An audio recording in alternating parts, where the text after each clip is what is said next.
50 निष्पाप मुलं आनंदाने सहलीला निघालेली 50 कुटुंब, पण एका क्षणात असा भयंकर काळ आला ज्याने संपूर्ण महाराष्ट्राच्या काळजाचा ठोका चुकवला. पहाटेच्या अंधारात एक असा भीषण आवाज आला की आजूबाजूने लोक हादरून गेले. बसची झालेली दुरावस्था पाहून असून कोणी जिवंत बाहेर येईल असं कोणालाच वाटलं नव्हतं. पण थांबा, हा फक्त एक साधा अपघात नव्हता. जेव्हा यामागचं सत्य समोर आलं तेव्हा महाराष्ट्राला प्रत्येक पालकाच्या पायाखालची जमीनच सरकली. इंदापूरमधील एका शाळेच्या विद्यार्थ्यांनी मोठ्या उत्साहानं या सहलीचा सुरुवात केला. अगदी हसत खेळत गाणी गात सुरू झालेला हा आनंददायी प्रवास परतीच्या वेळी काळरात्र ठरेल याची कोणालाच कल्पना नव्हती. सहल यशस्वीपणे पूर्ण करून सगळे विद्यार्थी आणि शिक्षक घराकडे परतत होते. पहाटेची वेळ, सगळे गाढ झोपेत होते आणि अचानक धडक लागली. एकच हलकल्लोळ माजला. रुग्णवाहिका, पोलीस आणि तपास यंत्रणा तातडीने घटनास्थळी धावल्या. एका बाजूला रुग्णालयात चिमुकली मुलं मृत्यूशी झुंज देत होती, तर दुसरीकडे पोलीस या अपघाताचं खरं कारण शोधत होते. सुरुवातीला सगळ्यांनाच हा एक नेहमीसारखा रस्ता अपघात वाटला, पण जेव्हा तपासाची चक्रे फिरली आणि सत्य बाहेर आलं तेव्हा सगळ्यांनाच मोठा धोका बसला. सगळ्यात आता असं कोणतेही पालक आपल्या मुलांना बसने पाठवायला घाबरू आले आहेत. ही कोणतीही गाडीतील तांत्रिक बिघाडाची गोष्ट नव्हती, ना हवामानाचा दोष होता. ही होती ड्रायव्हरची ती एक भयंकर चूक. अशी चूक जी आजही रस्त्यावरील 99% ड्रायव्हर्स नकळत करतात, ज्यामुळे प्रत्येक प्रवाशांच्या प्रत्येक चिमुकल्याचा जीव धोक्यात येतो. मग नक्की काय घडलं होतं त्या पहाटे? ड्रायव्हरची ती कोणती चूक होती 50 निष्पाप जीवावर बेतलेली? चला जाणून घेऊया. व्हिडिओ शेवटपर्यंत नक्की बघा. खरं तर तो दिवस अतिशय आनंदाने सुरू झालेलाच होता. इंदापूर तालुक्यातील बावडा येथील शिवाजी महाविद्यालयात प्रचंड उत्साहानं वातावरण होतं. कारण बरेच दिवसांपासून ज्या क्षणाची विद्यार्थी आतुरतेने वाट पाहत होते तो क्षण अखेर आला होता. महाविद्यालयाच्या विद्यार्थ्यांनी एक शैक्षणिक सहल कोकणातील प्रसिद्ध ठिकाण म्हणजेच गणपतीपुळे येथे जाणार होती. एसटी बसमध्ये तब्बल 50 उत्साही विद्यार्थी आणि त्यांच्यासोबत काळजी घ्यायला 2 शिक्षक व 2 शिक्षिका होत्या. बस सुरू झाली आणि मुलांना एकच जल्लोष सुरू झाला. प्रवासादरम्यान गाण्याच्या भेंड्या, मुलांच्या किलबिलाट आणि चेहऱ्यावरचा तो आनंद, सगळं कसं अगदी स्वप्नातही वाटत होतं. बस सुसाट वेगाने कोकणाच्या दिशेने धावत होती. ठरल्याप्रमाणे सगळेजण सुरक्षित गणपतीपुळे येथे पोहोचले. विद्यार्थ्यांनी तिथे समुद्राच्या लाटावर मनसोक्त मौज मजा करत होते. शिक्षकांनी आठवणीचे फोटो काढले आणि कोकणाचं निसर्ग सौंदर्य डोळ्यात साठवून घेतलं. विद्यार्थ्यांनी हा आयुष्यभराचा एक सुंदर अनुभव ठरणार होता. पण या आनंदाच्या मागे नियतीने कोणता भयानक डाव मांडला होता याची पुसटशी कल्पनाही कोणालाच नव्हती. सहलीचा मुख्य टप्पा संपला होता आणि आता परतीचा प्रवास सुरू होणार होता. पण या परतीच्या अंतिम टप्प्यात असं काय घडणार होतं ज्याने या सुंदर आठवणीचं रूपांतर एका भयावह स्वप्नात केलं होतं? गणपतीपुळे येथील निसर्गरम्य वातावरण मनसोक्त फिरून झाल्यानंतर सर्व विद्यार्थी आणि शिक्षक प्रचंड थकले होते.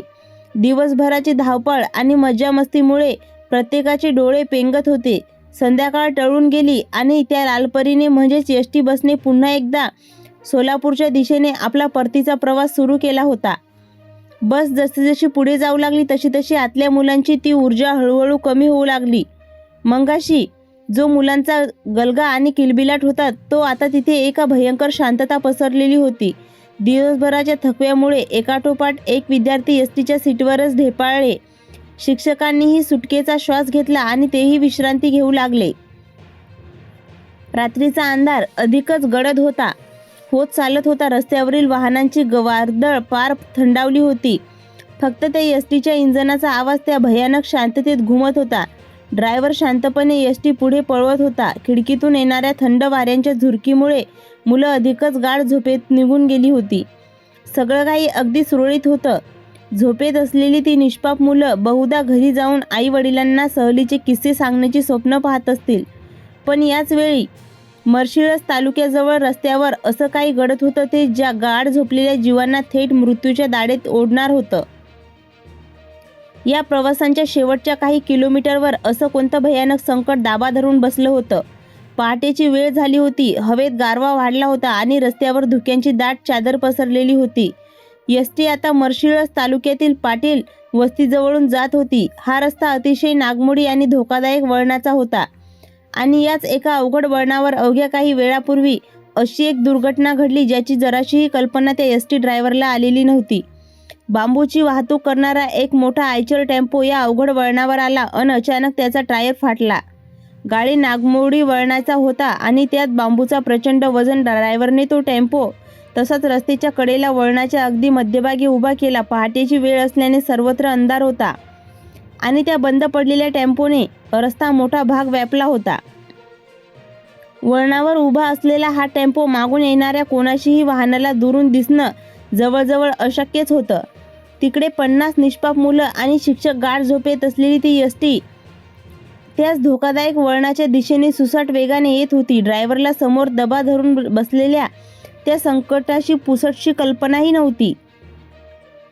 एसटी वळणावर आली आणि अचानक ड्रायव्हरच्या डोळ्यासमोर तो बांबूने भरलेला महाकाय टेम्पो आला. वळण अगदी समोर होतं. गाडीचा वेग प्रचंड होता अन त्या शेवटच्या काही सेकंदात चालकांचे हातपाय गळाले. त्यांच्या हातातील ताबा सुटला. समोर अचानक आलेल्या त्या अवजड टेम्पोला पाहून चालकाने जीवांच्या आकांताने ब्रेक दाबला. ब्रेक दाबण्याचा प्रयत्न करता पण तोपर्यंत खूप उशीर झाला होता. वेगाची मर्यादा ओलांडलेली ती भरधाव एसटी बस थेट त्या उभ्या आयचरवर टेम्पोवर मागून जाऊन प्रचंड वेगाने धडकली. तो आवाज इतका भयानक होता आणि मोठा होता की संपूर्ण परिसर अक्षरशः थरथरला. कानठाळ्या बसवणाऱ्या त्या भीषण आवाजासह एसटी बसचा पुढचा भाग थेट त्या टेम्पोच्या आत घुसून चकनाचूर झाला. काचांचा खच्च पडल्या. लोखंडी पत्रा वाकून चक्काचूर झाला आणि अवघ्या एका क्षणात होत्याचं नव्हतं झालं. काही सेकंदापूर्वी जिथे शांतता होती तिथे आता रक्ताचा सडा आणि वेदनांचा डाहो पसरलेला होता. गाढ झोपेत असलेली ती निष्पाप मुलं जीवाच्या आकांताने किंचाळत होती. त्या शिक्षकांनी संपूर्ण प्रवासात विद्यार्थ्यांना हसवलं, सांभाळलं. दुर्दैवाने त्या शिक्षकापैकी एका शिक्षकावर या अपघाताच्या काळ्याने जागीच घाला घातला. एका शिक्षकाचा जागीच दुर्दैवी अंत झाला होता. कित्येक चिमुकली मुलं रक्ताच्या थारोळ्यात मदतीसाठी याचना करत होती. अपघाताचा तो भयानक आवाज ऐकताच पाटील वस्ती परिसरातील स्थानिक नागरिकांनी आणि रस्त्यावरून जाणाऱ्या वाहन चालकांनी तात्काळ घटनास्थळी धाव घेतली. पण बसमधील ते विरादायक आणि भयानक दृश्य पाहून उपस्थितीपैकी प्रत्येकाच्या काळजाचा ठोका चुकला. स्थानिक नागरिकांनी अत्यंत धाडसाने एसटीचे दरवाजे आणि खिडक्यांचे तुटलेले भाग बाजूला करून अडकलेल्या मुलांना बाहेर काढायला सुरुवात केली. एका बाजूला मदतीचे हात पुढे येत होते तर दुसऱ्या बाजूला तातडीने रुग्णवाहिकेला फोन केले जात होते. जेव्हा ही अपघाताची बातमी इंदापूर तालुक्यातील बावडा गावात पालकांपर्यंत पोहोचली तेव्हा पालकांच्या पायाखालची जमीनच सरकली. सगळेजण थरथरत्या पायांनी घटनास्थळाकडे आणि रुग्णालयाकडे धाव घेऊ लागले. ज्या आनंदाचं सहलीचं नियोजन मुलांनी अत्यंत उत्साहाने केलं होतं तिथे शेवटचा अंत अशा दुःखद आणि भयानक घटनेत झालेला होता.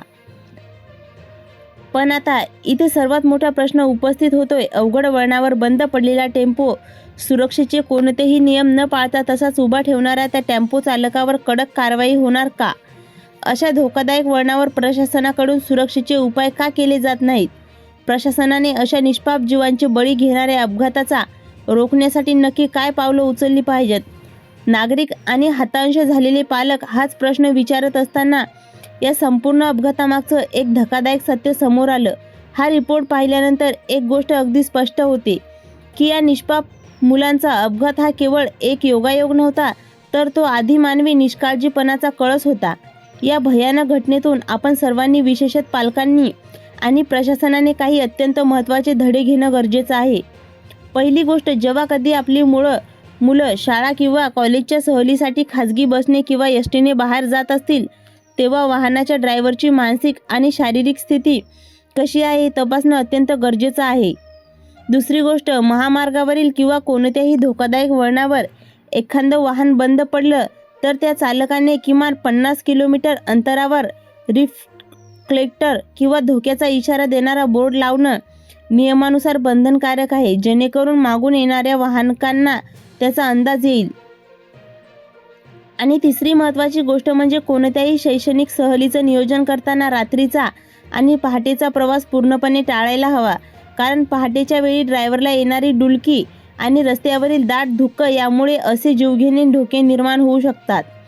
तर मित्रांनो, हा संपूर्ण भयानक अपघात घडण्यामागे नेमकी कोणाची चूक होती? वळणावर निष्काळजीपणे टेम्पो उभ्या करणाऱ्या त्या चालकाची की रात्रीचा प्रवास ठरवणाऱ्या व्यवस्थापकाची यावर तुमचं मत काय आहे ते कमेंट करून नक्की सांगा. व्हिडिओ आवडला असेल तर लाईक करा आणि अशाच महत्त्वाच्या बातम्या व माहितीसाठी आपल्या OMT इन्फॉर्मेशन टेक चॅनलला नक्की सबस्क्राईब करा.